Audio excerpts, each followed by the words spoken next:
कानपुर शहर की वो रात 3 बजे। महाराज जी के बचपन का समय। महाराज जी की उम्र मात्र 13 वर्ष। महाराज जी अकस्मात रात में उठते हैं। हाथों में छोटा सा लोटा, छोटी सी गीता, एक कुश का आसन और एक चादर लेकर घर से चुपचाप बिना किसी को बताए निकल पड़ते हैं।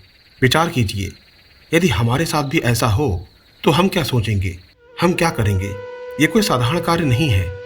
हम घर से निकलेंगे और कुछ दूर जाएंगे, और जब फिर हमको भूख प्यास लगेगी या घर की याद आएगी, और जब हम अपने आप को बिल्कुल अकेला महसूस करेंगे, तब हमें घर के सिवा और कुछ नहीं दिखेगा। भगवत प्राप्ति कोई आसान कार्य नहीं है, परंतु महाराज जी के संकल्प के सामने मन की एक न चली। 15 किलोमीटर 3 बजे रात्रि के घर से भगे थे। 15 किलोमीटर चलने के बाद शंकर जी का मंदिर आया। अब बच्चे थे, 13 वर्ष की अवस्था थी, भूखे थे, बाल भोग घर में मिल जाता था। अब यहाँ कौन बाल भोग दे। फिर राजभोग का समय 12 बजे। अब वहां कौन। शंकर जी का विशाल मंदिर वहां जंगल में है।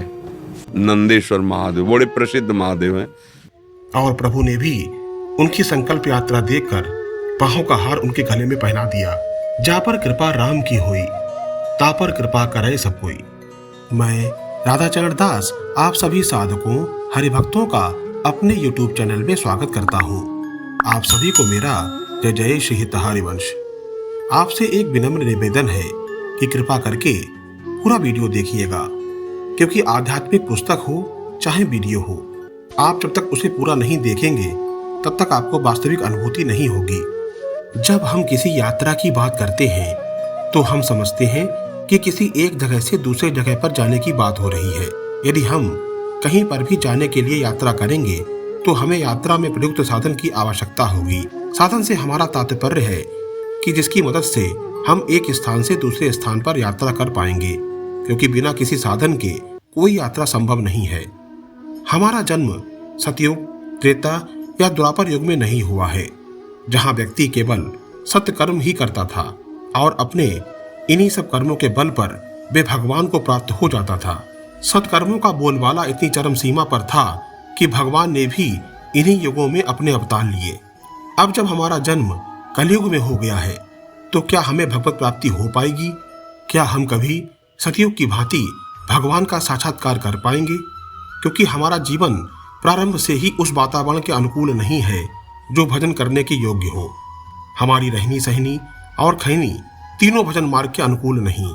पूजा पाठ और भजन के लिए अब क्या रह गया है। घर में एक सुंदर मंदिर बनवा लिया जहां सजावट ज्यादा हो और भजन चाहे कम हो। साल में एक तीर्थ यात्रा कर ली, भंडारा कर दिया और अपने मन ही मन ये संतुष्टि प्राप्त कर ली, देखो हम तो घर पर पूजा करते हैं, भंडारा करते हैं, दान करते हैं और व्रत भी रखते हैं, तमाम तीर्थ यात्राएं भी कर चुके हैं। अब तो अवश्य ही हमारा कल्याण निश्चित है, अवश्य ही हमें भगवान मिलेंगे, हमें अवश्य ही भगवत प्राप्ति हो जाएगी। परंतु हम जो भी पूजा पाठ, जब तप, तीर्थ यात्रा या भंडारा दान देते हैं, ये अवश्य ही हमारे और भगवान के मिलन में सहयोग कर सकते हैं। लेकिन एक बात हमें अवश्य ध्यान रखनी चाहिए कि भगवान तक पहुंचने के लिए हम सीधे उनसे नहीं मिल सकते। जैसे मंदिर में भगवान के दर्शन करने के लिए पुजारी जी का सहयोग अनिवार्य होता है, वैसे ही भगवान तक पहुंचने के लिए हमें उनके किसी प्रिय भक्त या पार्षद का सहारा लेना पड़ता है, क्योंकि भगवान हमारी रबड़ी मलाई और धन दौलत से प्रसन्न नहीं होते, बल्कि उन्हें तो चाहिए होता है शुद्ध भाव, और वो भाव हमारे पास नहीं है। वो भाव तो उनके किसी प्रिय भक्त का ही हो सकता है, और जब तक हम उस प्रिय भक्त के पास नहीं जाएंगे, उसके साथ नहीं चलेंगे, तब तक हमारी यात्रा अधूरी रहेगी। हमें उसी प्रिय भक्त के साथ उसके पीछे पीछे चलते रहना है। तो हमारी चाल चाहे कितनी भी धीमी क्यों ना हो, हम एक ना एक दिन उस दरबार की चौखट पर अवश्य पहुंच जाएंगे, जिस पर हम शायद अकेले कभी नहीं पहुंच पाते। और जब हम भगवान के किसी भक्त का सहारा लेते हैं तो बिना प्रयास के ही हमें भी भगवत प्राप्ति हो जाती है कि बड़े भाग पायब सत्संगा, बिन ही प्रयास होई भवभंगा। जब किसी प्राणी को सत्संग मिल जाता है, किसी गुरु का सानिध्य मिल जाता है, तो बिना प्रयास के ही भगवत चरण मिल जाते हैं, भगवान का आश्रय मिल जाता है। पूज्य महाराज जी की भागवतिक यात्रा उनके बचपन से ही प्रारंभ हो जाती है। भगवान को किससे मिलना है, हृदय में इसकी अलख भगवान ही जलाते हैं। यदि ऐसा नहीं होता तो संसार के प्रत्येक बच्चे के मन में भगवान से मिलने की जिज्ञासा जागृत हो जाती। महाराज जी के मन में ही ऐसी बात क्यों आई? यही तो प्रभु कृपा है। इसी प्रभु कृपा के बल पर महाराज जी ने बचपन से ही अपनी भगवत मिलन की यात्रा को प्रारंभ कर दिया। बस एक ही बात को अपनी भक्ति बनाया कि जीवन में कुछ भी स्थायी नहीं है। माँ, बाप, भाई, बहन, रुपया, पैसा, तो जो स्थायी है हमें उसी को प्राप्त करना है, ताकि जो हम प्राप्त करें वो हमारे पास ही रहे। बस इतनी सी प्रतिज्ञा मन में लिए कि मुझे भगवत प्राप्ति करनी है। 13 वर्ष की बाल्यावस्था में एक दिन रात को 3 बजे अपने घर से अपने जीवन के सारे रिश्ते नातों को दरकिनार करते हुए निकल पड़े प्रभु की खोज की यात्रा में। विचार कीजिए क्या मंजर रहा होगा उस समय। महाराज जी के मन और मस्तिष्क में क्या चल रहा होगा। भगवत प्राप्ति कोई आसान काम है? भगवत प्राप्ति का यह फैसला महाराज जी ने कैसे लिया होगा, जिस फैसले को लेने के लिए बड़े बड़ों के पसीने निकल जाते हैं।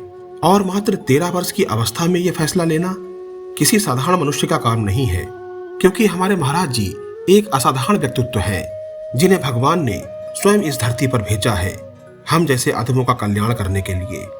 महाराज जी की यह यात्रा कानपुर में उस रात 3 बजे प्रारंभ होती है, जब भगवत प्राप्ति की रट लिए वे अपने घर से निकलते हैं और पहुंचते हैं बनारस के 80 घाटों पर, जहां पर भगवान महादेव की उपासना प्रारंभ कर देते हैं। परंतु उनका पड़ाव तो वृंदावन था। तभी तो भोलेनाथ ने उन्हें प्रसन्न होकर वृंदावन भेज दिया श्री जी की उपासना में, जहां उन्हें श्री जी का अत्यधिक दुलार प्राप्त हुआ और राधा वल्लभी संप्रदाय से जुड़े। चमकते हुए हीरे को आप लाख कैद कर लो, पर जब वह बाहर आएगा तो चमके बगैर नहीं मानेगा। महाराज जी की भागवतिक चमक किसी से छुपी नहीं रही। आज महाराज जी के देश विदेश में लाखों शिष्य और अनुयायी हैं। आज नेता हो या अभिनेता, डॉक्टर हो या वकील, साधु हो या आमजन, सभी उनकी वाणी को सुनने के लिए वृंदावन आते हैं। उनकी एक झलक पाने को लालायित रहते हैं। ये भगवतिक यात्रा अभी चल रही है। कोई अभागा ही होगा तो इस यात्रा में उनके साथ ना जाना चाहे। महाराज जी स्वयं कहते हैं कि ये कार्य श्री जी हमसे करवा रही हैं, और जब तक वो करवाएंगी हम करते रहेंगे। किडनी जैसे असाध्य रोग को झेलते हुए भी महाराज जी कभी भी विचलित नहीं होते और अपने कर्तव्य को निष्ठा से कार्यरत करते हैं। बस हमें इस यात्रा में कृपा रूपी ट्रेन में बैठना है, उनकी कृपा को पाना है। यदि बैठ गए तो भगवत प्राप्ति निश्चित है। आज महाराज जी नित्य प्रतिदिन सत्संग में यही बतलाते हैं कि किस प्रकार हम भगवत प्राप्ति कर सकते हैं, किस प्रकार उस प्यारे के प्यारे हो सकते हैं। हमें चाहिए है कि हम उनकी बातों पर अमल करें, उनकी बातों पर विचार करें और जैसा वो बताएं वैसा करें। क्योंकि निश्चय ही जब कोई संत अपनी वाणी से हमें कुछ बतलाता है और उस पर हम अमल करते हैं, उस पर विचार करते हैं, तो निश्चय ही हम उस संत के बताए हुए रास्ते पर चलकर भगवत प्राप्ति कर सकते हैं। जा रही है कृपा रूपी ट्रेन गुरुदेव की, अब ये हमारे ऊपर है हम उसमें बैठें या नहीं। ये वीडियो आपको कैसा लगा कमेंट करके अवश्य बताइएगा। हम आपके लिए आध्यात्मिक वीडियो बनाते हैं और आपसे आशा करते हैं कि आपको इन वीडियो को देखकर अवश्य ही आध्यात्मिक अनुभव होता होगा। हमने महाराज जी के अनेक वीडियो बनाए हैं। यदि आपको वो वीडियो देखना है तो अवश्य ही आप हमारे वीडियो की प्लेलिस्ट में जाकर उन वीडियोस को देख सकते हैं। यदि आपको हमारे वीडियो अच्छे लगते हैं तो कमेंट में श्री राधा वल्लभ श्री हरिवंश अवश्य लिखें।